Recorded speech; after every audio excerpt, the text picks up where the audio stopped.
Okay, so hopefully that worked and you can hear me. Welcome to our quick pitch, Tips and Tools for Inclusion, an intersectional approach from students to teachers. So my name is Jared, And I'm Faith. and we are both experienced vocational trainers in various areas, as well as having experience in teaching apprenticeships and various certifications and qualifications in education. And we're both graduate students in the Department of Anthropology here at Memorial. So, what does this quick pitch offer?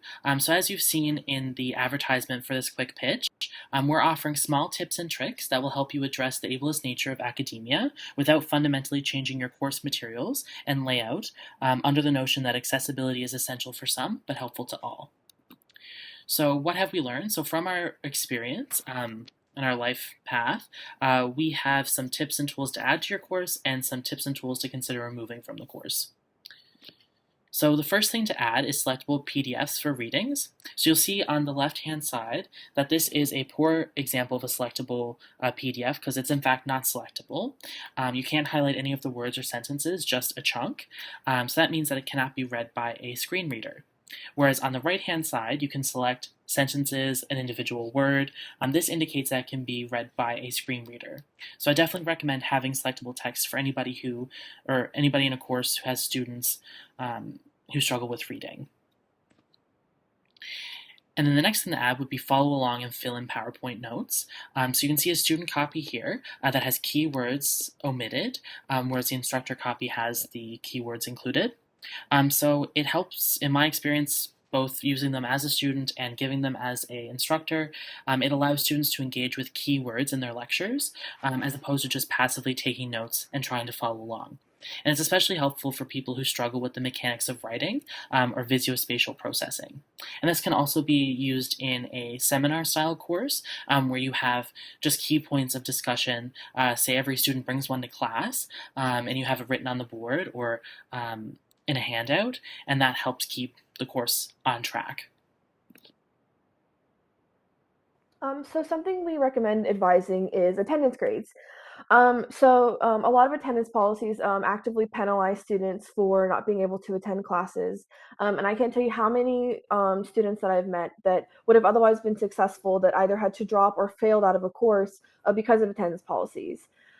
So we would recommend, instead of punishing students for the classes that they can't attend, rewarding them for the classes that they can.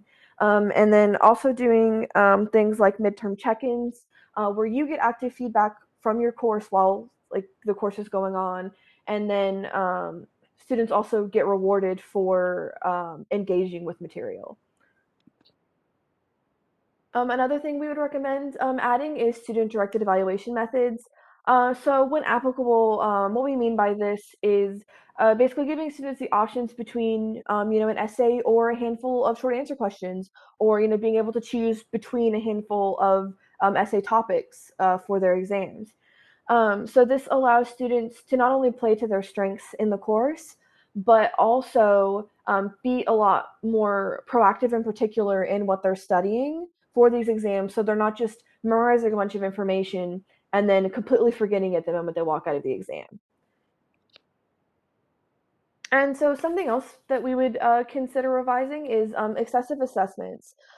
So consider doing shorter and alternating more targeted assignments so that you can really hone in on what you want your students to be focusing on and making sure they're getting out of course material, rather than more frequent, longer assignments. Um, and of course, there are moments where these longer assignments are really, really necessary. And so in these situations, consider, if there are 10 assignments, taking the best 8 out of 10, so students have the option to be proactive about their grade, but then also have flexibility in their schedules. And so here are just a couple of examples of some free tools that we have available for students. Our full list is available on our discussion board on Brightspace, but here are just a handful of those options. Please let us know if you have any questions. We have a whole discussion thread, so feel free to leave any comments or feedback. And feel free to distribute these resources to your kids.